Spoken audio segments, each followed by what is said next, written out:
Selamat pagi untuk Ibu pengampu mata kuliah penulisan karya ilmiah. Saya Lila Febriana NIM 2003026, kelas 2 AKSA, akan mempresentasikan tugas 1 mereview materi 1 sampai 5.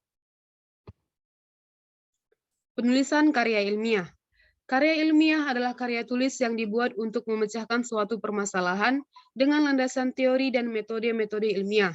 Ada 3 tokoh yang mengungkapkan pandangannya mengenai karya ilmiah. Yang pertama yaitu Broto Wodjoyo. Menurut Broto Wodjoyo, karya ilmiah merupakan karangan ilmu pengetahuan yang menampilkan fakta dan dibuat dengan menggunakan metodologi penulisan yang baik dan benar. Yang kedua yaitu Harry Firman. Menurut Harry Firman, karya ilmiah merupakan laporan berupa tulisan yang dipublikasikan ataupun dipaparkan dari hasil pengkajian ataupun penelitian yang telah dilakukan, yang dalam penulisannya memperhatikan kaidah dan etika keilmuan yang berlaku di masyarakat keilmuan. Yang ketiga yaitu Dr. Andus Totok Drujoto dan Dr. Bambang Supriyadi.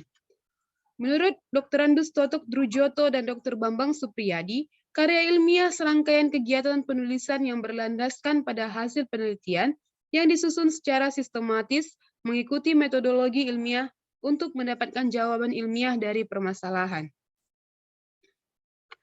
Metode-metode ilmiah atau prosedur ilmiah merupakan pengetahuan dianggap ilmiah jika memenuhi 4 syarat, yaitu yang pertama objektif, yaitu pengetahuan sesuai dengan objek yang diamati dan didukung oleh fakta empiris tidak berdasarkan atas persepsi.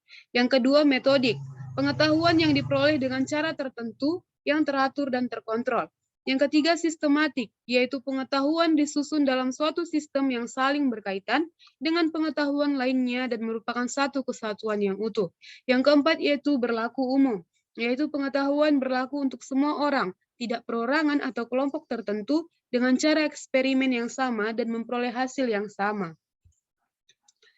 Metode ilmiah adalah pengulangan 5 langkah berikut. Yang pertama, karakteristik atau pengamatan dan pengukuran. Yang kedua, hipotesis penjelasan teoritis yang merupakan dugaan atau hasil pengamatan dan pengukuran yang bersifat sementara. Yang ketiga yaitu prediksi berupa penjabaran secara logis dari hipotesis. Yang keempat yaitu eksperimen, merupakan pengajuan dari pengamatan, pengukuran, dan hipotesis. Yang kelima yaitu evaluasi dan pengulangan berupa simpulan dari hasil semua langkah sebelumnya. Karakteristik metode ilmiah. Yang pertama bersifat kritis dan analitis. Metode ilmiah bersifat logis dan objektif. Metode ilmiah bersifat empiris karena berdasarkan fakta di lapangan, dan metode ilmiah bersifat konseptual dijalankan dengan pengembangan konsep, teori dan hasilnya dapat dipertanggungjawabkan. Langkah-langkah metode ilmiah yang pertama yaitu observasi. Observasi yaitu langkah awal dalam melakukan penelitian dengan melakukan pengamatan untuk menemukan masalah melalui pengamatan kuantitatif atau kualitatif. Pengamatan kuantitatif yaitu berdasarkan ukuran, sedangkan pengamatan kualitatif berdasarkan kualitas atau mutu. Yang kedua yaitu mengidentifikasi masalah. Permasalahan merupakan pertanyaan ilmiah yang harus diselesaikan dengan cara membatasi permasalahan dan dapat diidentifikasikan faktor-faktor yang terkait di dalamnya. Yang ketiga yaitu membuat hipotesis, berupa dugaan sementara tentang masalah yang sedang diteliti kebenarannya. Dan yang keempat yaitu melakukan eksperimen, yaitu bertujuan untuk menguji kebenaran hipotesis, dilakukan berulang kali sehingga dapat ditarik kesimpulan dan jika benar dapat dilanjutkan penelitiannya.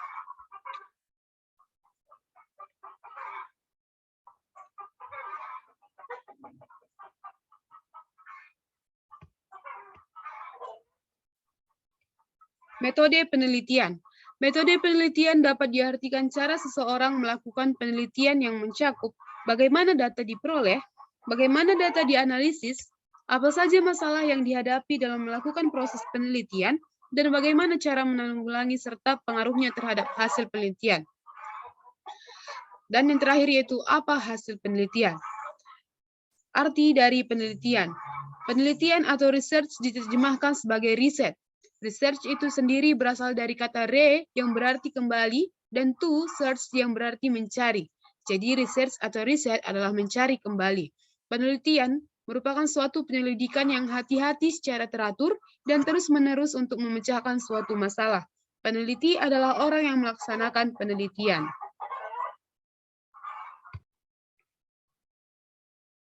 Kegunaan dan tujuan penelitian. Kegunaan penelitian ialah untuk menyelidiki keadaan dan konsekuensi terhadap suatu keadaan khusus. Penelitian dilakukan untuk menemukan jawaban dari suatu permasalahan atau pertanyaan terhadap suatu hal. Tujuan dilakukannya penelitian adalah untuk mengumpulkan dan menguji data yang akhirnya mendukung atau bahkan menambah pengetahuan baru manusia. Hasil penelitian tidak dapat dengan segera dinikmati, tetapi biasanya mempunyai time lag, yaitu penyimpangan waktu pada waktu penelitian.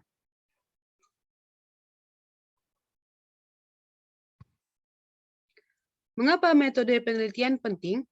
Metode penelitian penting karena cara meneliti menentukan nilai penelitian tersebut. Penelitian yang dilakukan dengan cara yang tidak tetap tidak akan menghasilkan penemuan yang absah, yaitu penemuan yang sempurna dan yang tetap. Metode dan teknik penelitian merupakan alat-alat untuk menjaga supaya hasil penelitian dapat dipercaya. Metode dan teknik penelitian harus jelas dan cukup detail sehingga dapat direplikasi oleh peneliti lain. Strategi penelitian. Strategi merupakan bagaimana menjawab pertanyaan-pertanyaan penelitian. Dapat ditempuh dengan menggunakan metode-metode. Yang pertama yaitu induksi, digunakan untuk menjawab pertanyaan apa. Yang kedua yaitu deduksi, untuk menjawab pertanyaan kenapa. Dan yang ketiga yaitu retroduksi, untuk menjawab pertanyaan bagaimana. Kriteria penelitian. Penelitian harus berkisar sekeliling masalah yang harus dipecahkan. Penelitian sedikit-dikitnya harus mengandung orisinalitas, yaitu menyajikan perbedaan dan persamaan bidang kajian yang diteliti antara peneliti dengan peneliti sebelumnya, sehingga untuk menghindari adanya pengulangan kajian terhadap hal-hal yang sama. Penelitian harus didasarkan pada pandangan ingin tahu, dan penelitian harus pada asumsi bahwa suatu fenomena mempunyai hukum dan pengaturan. Penelitian merupakan studi tentang sebab akibat, dan penelitian harus menggunakan pengukuran yang akurat. Perancangan dan perumusan penelitian. Diagram alir penelitian. Yaitu yang pertama yaitu ICP, USPEN, aktivitas penelitian, koleksi data, analisis dan interpretasi, kemudian penulisan skripsi atau disertasi. ICP yaitu ide konsep paper, yaitu jenis karya tulis yang menjelaskan mengenai gagasan dalam konsep sederhana. USPEN merupakan usulan penelitian yang memberi gambaran secara menyeluruh tentang pokok masalah yang hendak diteliti, teori dan konsep serta data yang dipakai untuk melakukan penelitian. Filosofi penelitian. Penelitian timbul karena keingintahuan manusia untuk memberikan jawaban tentang suatu yang belum jelas, baik bagi dirinya sendiri maupun bagi orang lain. Penelitian banyak terkait dengan metode atau teknik yang digunakan objek dan alat. Penelitian seharusnya memberikan suatu nilai tambah bagi dunia ilmu pengetahuan dan bermanfaat bagi kehidupan sekarang atau masa yang akan datang. Seorang peneliti mahasiswa akan selalu memerlukan bantuan orang lain, nasihat, pendapat, informasi, tenaga, dukungan kritik, dan lain sebagainya untuk mendukung penelitian yang dilakukan. ICP atau ide konsep paper terdiri dari inventarisasi ide-ide dasar. Dari ide dasar dibuat suatu konsep penelitian.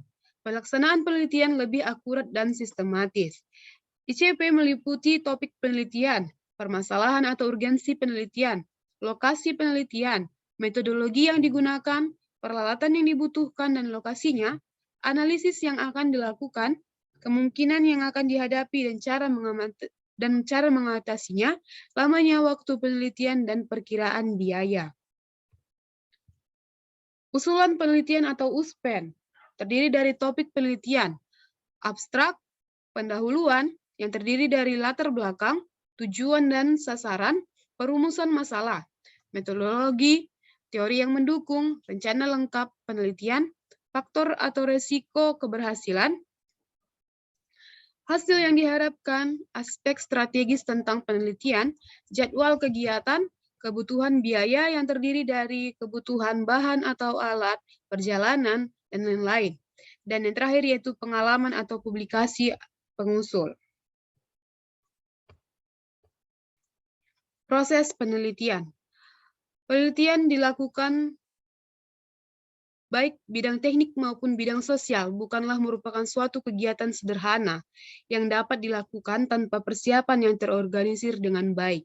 Maka, sebelum melakukan penelitian sebaiknya melakukan persiapan sehingga penelitian dapat terorganisir dengan baik. Yang kedua yaitu umumnya seorang peneliti harus melakukan persiapan yang cukup matang serta dapat memperkirakan setiap kemungkinan yang akan dihadapi dalam melakukan penelitian tersebut.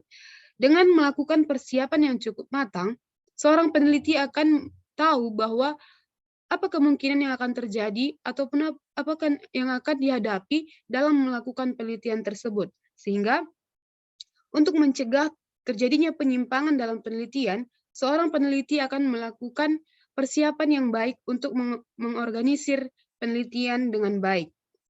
Menentukan ruang lingkup penelitian yang hendak dilakukan. Sebelum melakukan proses penelitian, ada baiknya menentukan ruang lingkup penelitian, sehingga seperti kelengkapan tenaga peneliti, lokasi penelitian, peralatan, serta referensi yang diperlukan, dan lain sebagainya. Desain riset atau research design yang dalam arti sebenarnya adalah untuk menetapkan prosedur ataupun langkah-langkah proposal suatu penelitian yang akan dilakukan. Yang terakhir yaitu suatu penelitian adalah membuat laporan penelitian atau menyeminarkan hasilnya dalam suatu pertemuan ilmiah atau mempublikasikan hasil penelitiannya dalam jurnal tertentu. Setelah melakukan persiapan, seorang peneliti menentukan ruang lingkup penelitian, kemudian proses akhirnya itu membuat suatu laporan penelitian atau menyeminarkan hasilnya dan mempublikasikan hasil penelitiannya dalam jurnal tertentu. Langkah awal penelitian, desain pengguna. Mengetahui konsumen untuk siapa atau untuk apa penelitian tersebut dilakukan. Dengan mengetahui konsumen dari suatu penelitian, maka lebih mudah untuk mengarahkan suatu penelitian, sehingga akan dapat mencapai tepat sasaran. Beberapa hal yang perlu dimiliki seorang peneliti. Peneliti memerlukan ide untuk melakukan suatu penelitian sesuai dengan pengguna yang telah diantisipasi atau ditargetkan. Peneliti membutuhkan minat atau interest yang tinggi terhadap topik yang dipilih. Peneliti harus memiliki ilmu pengetahuan yang mendukung atau basic knowledge. Dan peneliti mempunyai minat baca yang tinggi untuk menambah wawasan dalam penelitian. Peneliti memiliki pengalaman tentang penelitian. Peneliti mengenal pakar dalam bidang atau topik yang akan diteliti, dan peneliti tidak mudah menyerah dalam menghadapi tantangan. Sehingga dengan dimiliki semua ini, peneliti akan bisa melakukan penelitian dengan baik dan sesuai dengan prosedur atau langkah yang telah ditetapkan. Menentukan topik penelitian, mulai dari suatu pemandangan yang sifatnya umum atau global, itu merupakan langkah awal dalam menentukan topik penelitian. Dari sifat global tentang suatu kasus, selanjutnya dipersempit menjadi hal yang lebih khusus. Contohnya itu topik tentang CPO yang dapat diangkat untuk suatu penelitian dipersempit menjadi pemanfaatan minyak CPO sebagai sumber energi alternatif yang dapat menggantikan solar sebagai bahan bakar, pemanfaatan minyak sawit mentah atau CPO sebagai bahan baku pembuatan metil ester sulfonate atau MES. Faktor lain yang perlu diperhatikan dalam penelitian. Kelengkapan peralatan yang akan digunakan dalam penelitian yang akan dilakukan, sehingga tidak akan mengalami kegagalan atau hambatan karena kekurangan peralatan.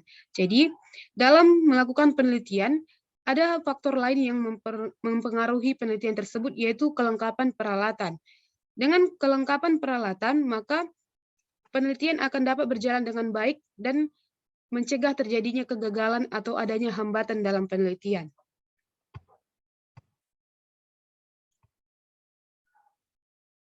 Perumusan penelitian.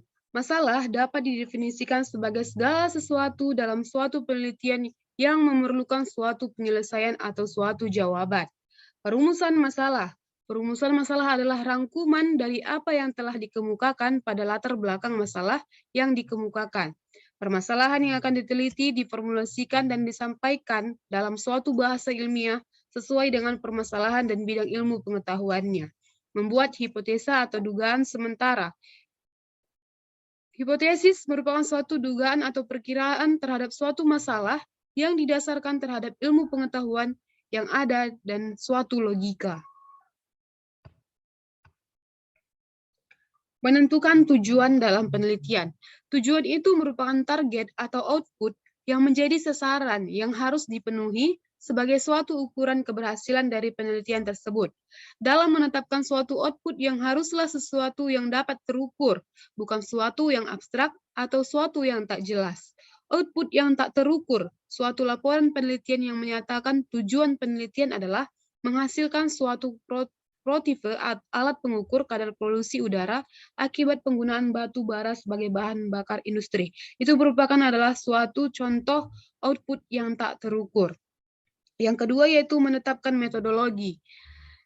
Menetapkan metodologi yang akan digunakan untuk membuktikan suatu hipotesa atau metodologi untuk mencapai tujuan dari suatu penelitian. Harus diuraikan dengan jelas dan lengkap.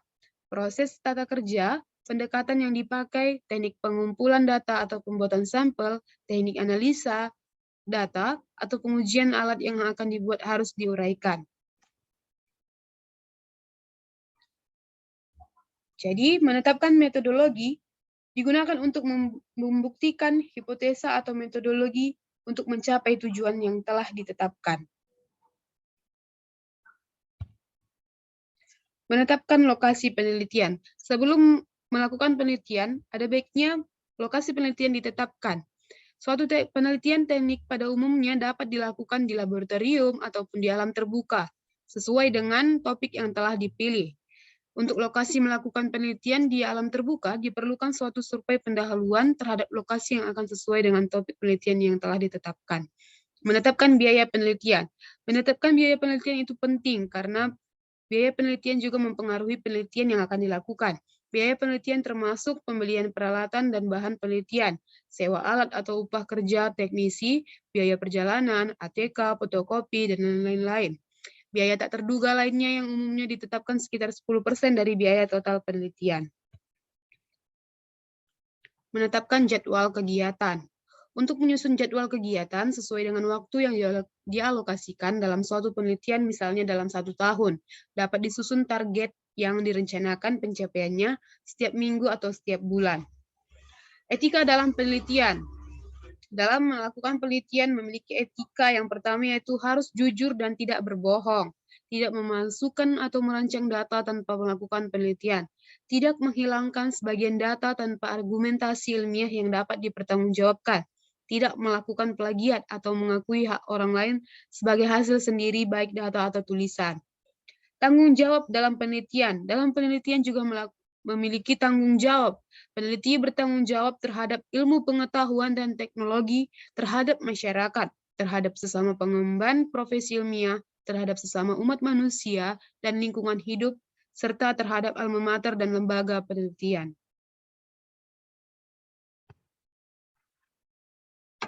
Penulisan proposal karya ilmiah dan karya akhir. Sistematika penulisan proposal karya akhir ditentukan pada penjabaran penulisan. A. Bagian pembuka terdiri dari kulit luar atau sampul, halaman judul, surat pernyataan, lembar persetujuan, lembar pengesahan, kata pengantar, daftar isi, daftar gambar, daftar tabel, dan daftar lampiran. Bagian inti penulisan proposal karya akhir disusun dengan sistematikan penulisan yang ditata secara hierarki dari bab per bab, subbab, dan sub-subbab. Isi proposal karya akhir pada dasarnya adalah pendahuluan yang terdiri dari latar belakang, perumusan masalah, manfaat, tujuan, dan bagian penutup karya akhir terdiri dari daftar kepustakaan dan berbagai lampiran.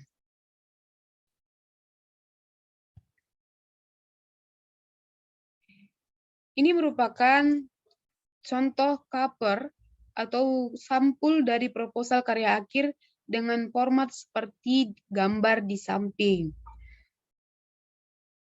Ini dia contoh dari cover karya akhir. Juga setelah itu terdapat lembar pengesahan yang merupakan lembar persetujuan dari pembimbing 1 dan pembimbing 2.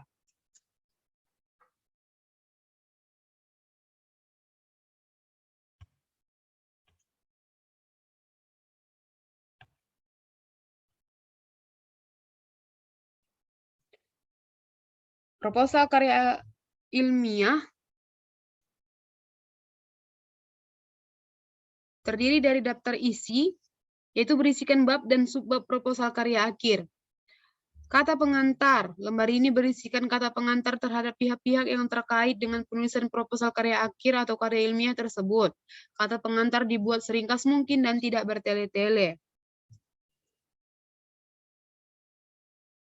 Bab 1 tentang pendahuluan meliputi beberapa subbab, yaitu latar belakang masalah, perumusan masalah, tujuan penelitian, dan manfaat penelitian. Bab 2 kajian pustaka berisikan tentang kajian pustaka meliputi beberapa subbab, yaitu landasan teori, kajian penelitian yang relevan, dan kerangka konseptual. Bab 3 yaitu metode penelitian. Metode penelitian meliputi beberapa subbab, yaitu tempat dan waktu pengumpulan. Dan yang terakhir yaitu penutup dan daftar pustaka.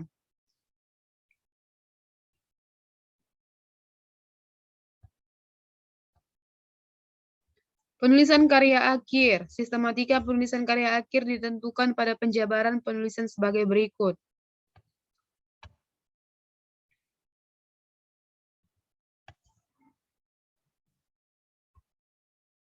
Bagian pembuka terdiri atas kulit luar atau sampul, halaman judul, abstrak atau bahasa Indonesia, surat pernyataan, lembar persetujuan, halaman persembahan, kata pengantar, daftar isi, daftar gambar, daftar tabel, dan daftar lampiran. Bagian inti karya akhir disusun dengan sistematika penulisan yang ditata secara hierarki dari bab per bab, subbab, dan sub-sub bab. Isi karya akhir pada dasarnya adalah hasil penelitian atau magang yang dilaksanakan di industri dengan berbagai jenis metodologi ilmiah. Bagian penutup terdiri atas daftar kepustakaan dan berbagai lampiran. Ini merupakan format dalam penulisan karya akhir. Yang pertama yaitu cover, merupakan sampul dari karya akhir dengan format seperti gambar ini, gambar berikut.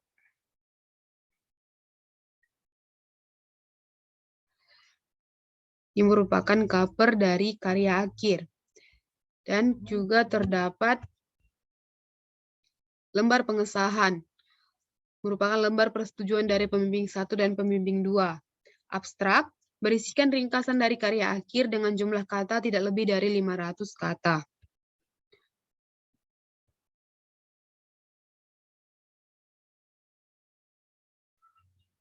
Untuk daftar isi, berisikan bab dan subbab karya akhir. Dan pada kata pengantar, lembar ini berisikan kata pengantar terhadap pihak-pihak yang terkait dengan penulisan karya akhir tersebut.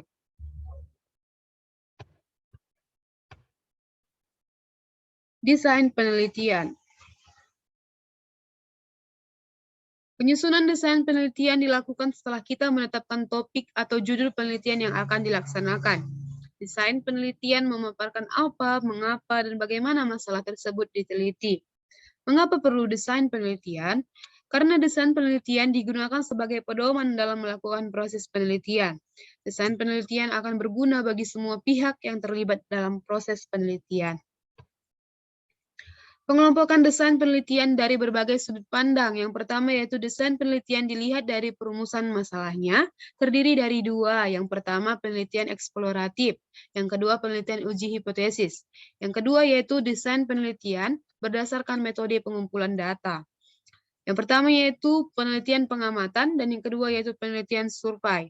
Yang ketiga, desain penelitian dilihat dari pengendalian variabel-variabel oleh peneliti, dibagi menjadi dua, yaitu penelitian eksperimental dan penelitian ex post facto.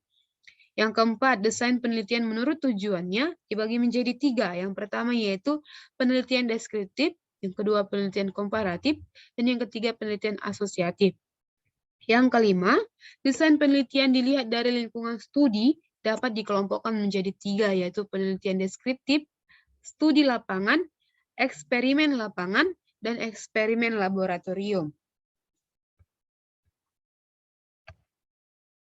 Desain penelitian dapat dibagi menjadi 2. Yang pertama, konseptualisasi masalah. Yang kedua, operasionalisasi. Kedua pokok tersebut dapat disusun dalam pokok-pokok sebagai berikut. Yang pertama, latar belakang penelitian. Yang kedua, tujuan dan hipotesis. Yang ketiga, kerangka dasar penelitian. Yang keempat, penarikan sampel. Yang kelima, model pengumpulan data. Yang keenam, analisis data. Latar belakang penelitian merupakan fondasi dari seluruh proses penelitian. Semua konsep dasar dijelaskan di sini, yaitu dasar-dasar pemikiran tentang pentingnya masalah yang akan diteliti. Bagian yang mengantarkan ke dalam perumusan masalah, dan yang mengungkapkan pentingnya signifikasi penelitian yang akan dilakukan. Jadi, untuk melakukan suatu penelitian, kita harus mengikuti metode pada penelitian sesuai dengan prosedur dan langkah yang telah ditetapkan. Sekian dari presentasi saya. Mohon maaf jika ada kesalahan kata. Terima kasih.